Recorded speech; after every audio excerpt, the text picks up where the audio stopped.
and welcome to this special episode of Uncovered, where we'll be discovering the historical side of Exeter. Exeter is an ancient city steeped with history and with many great opportunities to show for it. So we will be showing you how you can inject a dose of historical culture into your student life in just one day without setting a foot outside the city walls. Yes, I'll be going back in time and subterranean at the Exeter underground passages. I'll be going to the Guildhall, and that's the Civic Centre, not the shopping centre. And I will be going to Cricklepit Mill to see an historic watermill in action. Right, time to synchronise watches. Meet back here at the conveniently historical cathedral just before sundown. Ready, set, go!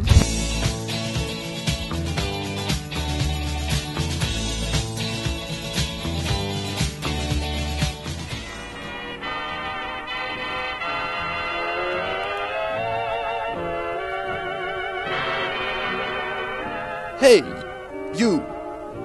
Are you tired of the same old high street stores?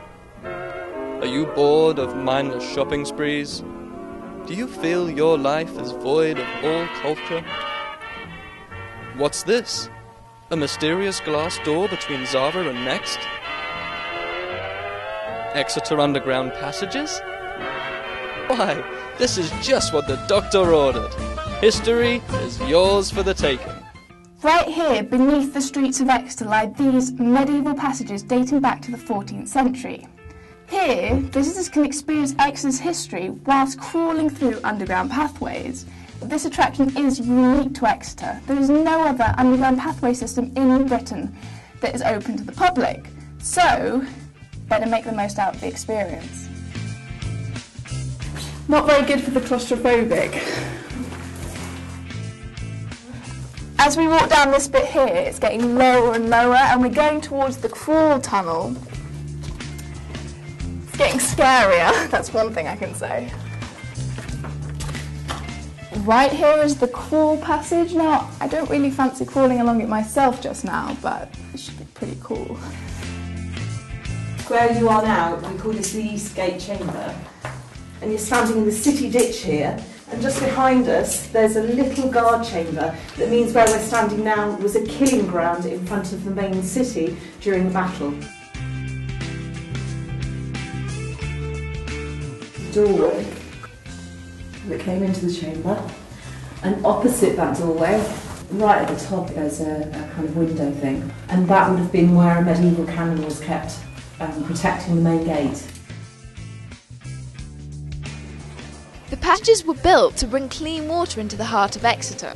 Today, an exhibition with interactive displays lets visitors follow the water's journey from nearby natural springs into the city. The underground passages are a great place to visit. How can you top this, Natalie?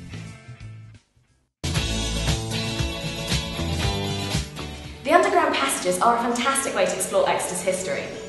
But confined spaces underground aren't for everyone, so I've chosen somewhere with just a little more headroom and slightly more ornate decor.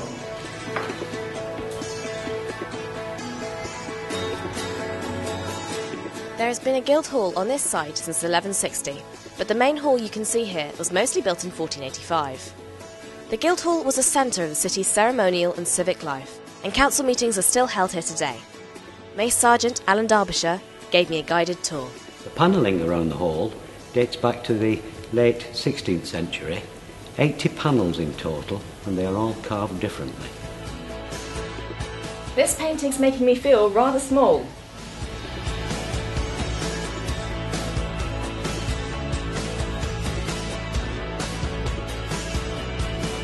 This is the Civic Regalia cabinet, cherished items within the city.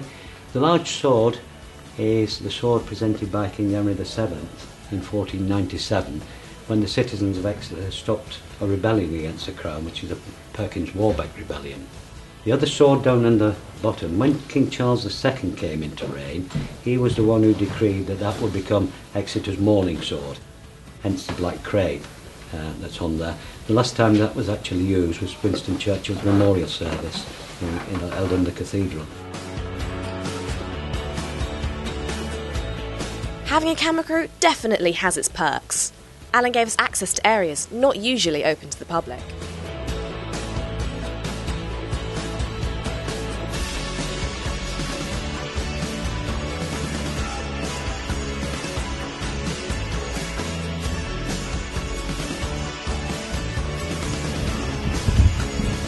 Is that comfortable?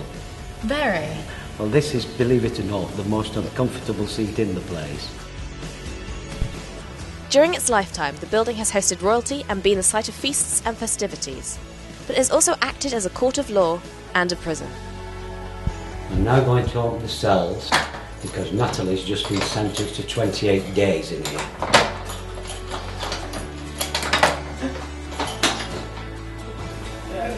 I think I like it in here. So, in the most incongruous place, what is this? This is the dungeon, Natalie. Right. We know it's been here since the year 1300. Used to incarcerate people over the centuries. From the wall there, it goes back about 10 metres underneath the hall, and then from this wall here, about 8 metres that way. The entrance was through the pub cellar next door, through the Turk's Head. So people were sentenced to death in the main hall, taken for the last pint through the cellar, in through the doorway there. Oh, wow. It's quite gruesome down there.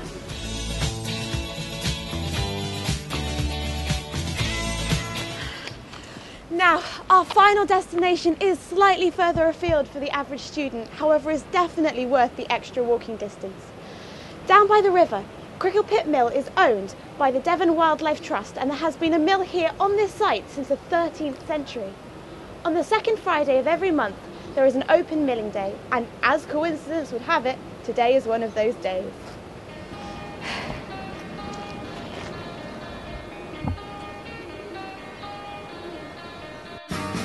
Crickle Pit Mill is the last surviving watermill in Exeter. So Crickle Pit nowadays is what we call a grist mill, which is grinding grain for animal feed and flour, which is what it always was and how it started back in 1220 when the mill was first built. But over the years, the mill had other functions as well. It was also a malt mill for the brewing industry, and also a fulling mill, which was for the finishing of wool for cloth, which is very popular in this area. Crickle Pit has a very long history though. Obviously, as I say, it was first built in 1220 and had a total of 5 water wheels by the 1700s. So it was a really busy and bustling watermill, and it was one of 9 watermills in this little area of Exeter that was known as Shilhay, but it was also known as X Island, and that was the industrial hub of Exeter. And without all these mills, Exeter wouldn't be the city that it is today.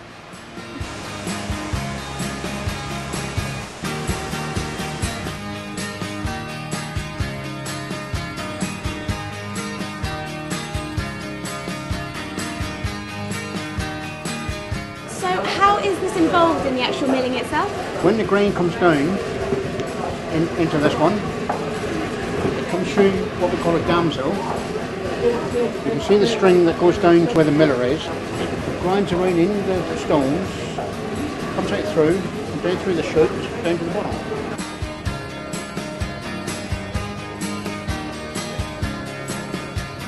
Okay, so now we're in what is called the Southern Mill, and the flour we saw being made earlier is actually coming out of this chute here into this bag right here.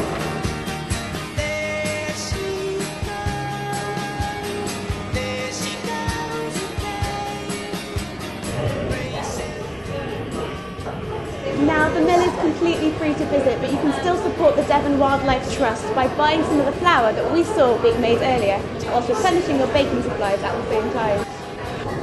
Thank you.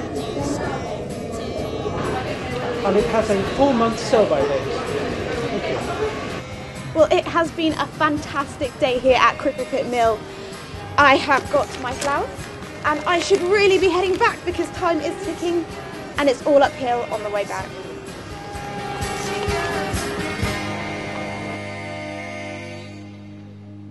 She's slightly late, isn't she? Yeah, she is running late. Sorry. Oh, hey. Hello. The flowers weighing me down. Well, I think we did it. Hey! Well, I hope we've given you a taste of the historical fun that Exeter has to offer. I've had a great time. And I definitely feel more cultured. What about you, camera operator? Do you feel more cultured? Hey!